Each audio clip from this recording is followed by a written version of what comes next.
Tonight, in the stillness of midnight, when shadows whisper and the soul trembles, one man dares to confess his darkest sins. This is the story of madness, murder, and the haunting presence of a black cat.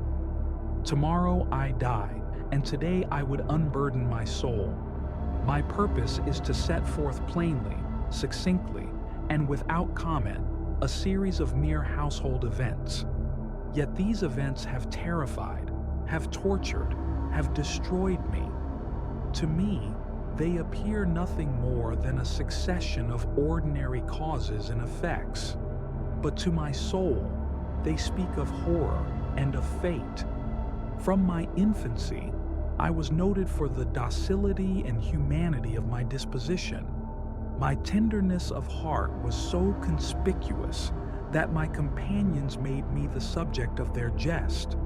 I was especially fond of animals and was indulged with a great variety of pets. There is something in the unselfish love of a brute which goes directly to the heart of him who has had frequent occasion to test the paltry friendship and gossamer fidelity of mere man. I married early and was happy to find in my wife a disposition not uncongenial with my own. Observing my partiality for domestic pets, she lost no opportunity of procuring those of the most agreeable kind. We had birds, goldfish, a fine dog, rabbits, a small monkey, and a cat.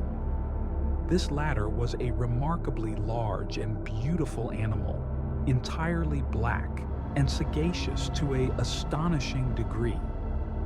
In speaking of his intelligence, my wife, who at heart was not a little tinctured with superstition, made frequent allusion to the ancient popular notion which regarded all black cats as witches in disguise.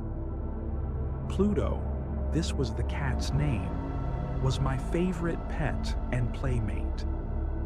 For several years, Pluto and I lived together in the most friendly intimacy, but alas, through the instrumentality of the fiend intemperance, my general temperament and character experienced a radical alteration for the worse. I grew, day by day, more moody, more irritable, more regardless of the feelings of others. I suffered myself to use intemperate language to my wife. At length, I even offered her personal violence. One night, returning home, much intoxicated, I fancied that Pluto avoided my presence. I seized him, when, in his fright, he inflicted a slight wound upon my hand with his teeth. The fury of a demon instantly possessed me. I took from my waistcoat pocket a penknife, opened it, grasped the poor beast by the throat, and deliberately cut out one of his eyes from the socket. When reason returned with the morning, when I had slept off the fumes of the night's debauch, I experienced a sentiment half of horror, half of remorse, for the crime of which I had been guilty. But it was at best a feeble and equivocal feeling, and the soul remained untouched. And then came, as if to my final and irrevocable overthrow, the spirit of perverseness. One morning, in cold blood, I slipped a noose about the cat's neck and hung him to the limb of a tree, hung him with the tears streaming from my eyes, and with the bitterest remorse at my heart, hung him because I knew that he had loved me, and because I felt that he had given me no reason of offense. Hung him because I knew that in so doing I was committing a sin, a deadly sin, that would so jeopardize my immortal soul as to place it, if such a thing were possible, even beyond the reach of the infinite mercy of the most merciful and most terrible God. On the night of the day on which this cruel deed was done, I was aroused from sleep by the cry of "Fire!" The curtains of my bed were in flames. The whole house was blazing. My wife, a servant, and myself barely escaped from the conflagration. The destruction was complete. On the following day, I visited the ruins. The walls, with one exception, had fallen in. The exception was a compartment wall, not very thick, which stood about the middle of the house.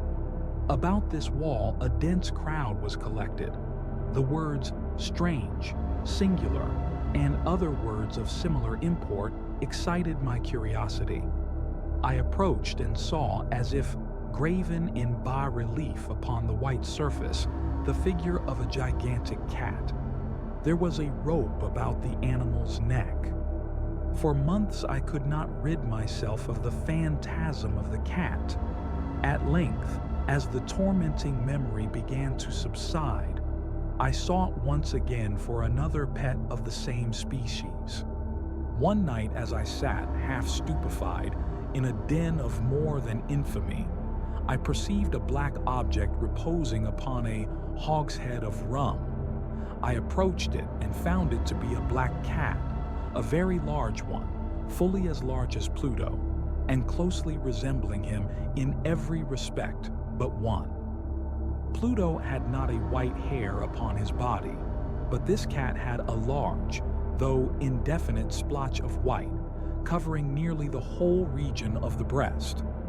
This creature soon became a great favorite with my wife. For my own part, I soon found a dislike arising within me. Its evident fondness for myself rather disgusted and annoyed. Gradually, this dislike increased into hatred. The slow torment of its pursuit became insufferable. One day, descending into the cellar of the old building which now formed our home, the cat followed me down the steep stairs. Exasperated, I seized an axe and, forgetting in my wrath the childish dread which had hitherto stayed my hand, aimed a blow at the animal, but this blow was arrested by the hand of my wife. Goaded by her interference into a rage more than demoniacal, I withdrew my arm from her grasp and buried the axe in her brain. She fell dead upon the spot, without a groan. The next question was of concealment.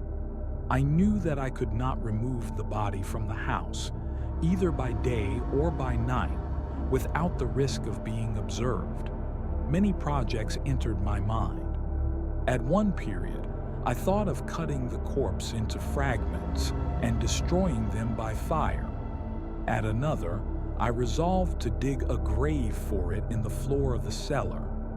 Finally, I determined to wall it up in the cellar, as the monks of the Middle Ages are recorded to have walled up their victims.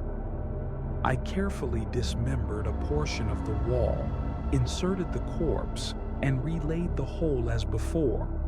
Having done this without being discovered, I looked around triumphantly and said to myself, "Here at least, then, my labor has not been in vain." For 3 or 4 days the cat did not make its appearance. At length it became impossible to account for its absence. My happiness was supreme. The guilt of my dark deed disturbed me but little. Upon the 4th day, a party of the police came unexpectedly into the house. I accompanied them in their search. They searched in vain. They left the cellar last. I quivered not in a muscle. My heart beat calmly, as that of one who slumbers in innocence.